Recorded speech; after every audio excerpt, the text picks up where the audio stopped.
Sasa hicho ambacho unachokiona kwenye video hii, huo ndio msafara mkubwa wa wananchi wa eneo hili ambalo mamia ya wananchi wamejitokeza kutoa heshima za mwisho kwa mwanafunzi aliyefariki dunia katika mazingira yaliyoleta simanzi kubwa. Wananchi, jamaa na marafiki wamejitokeza kwa wingi kusindikiza mwili huo kuelekea makaburini, huku huzuni na mshangao vikitawala katika mitaa ambayo mwanafunzi huyo aliyekuwa anaishi katika mazingira hayo.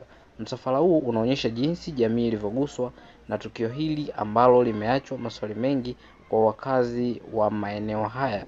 Hii taarifa maalum, kwani mwanafunzi huyu alikuwa anatarajiwa kuungana pamoja na wenzake kwenda kushiriki mtihani wa kidato cha 4, lakini ya Mungu ni mengi, amefikwa na umauti siku ya Jumapili, ambapo Jumatatu ingebidi amkie kwenye mtihani wa kidato cha 4 katika kwenda kukamilisha elimu yake ya sekondari.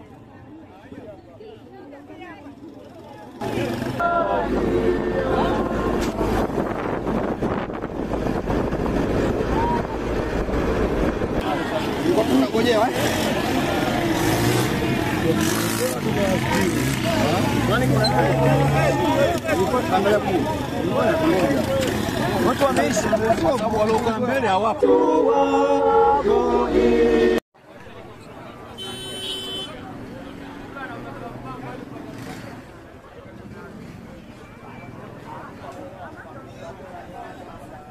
Unajua kazaliwa 2007 mwezi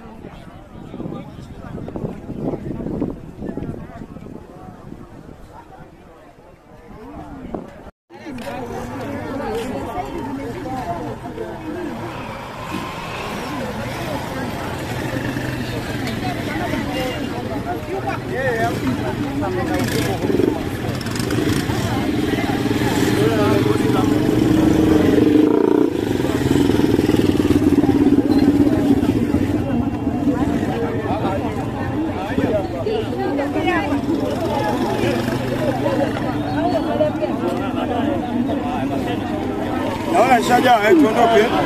Kwa tunangojea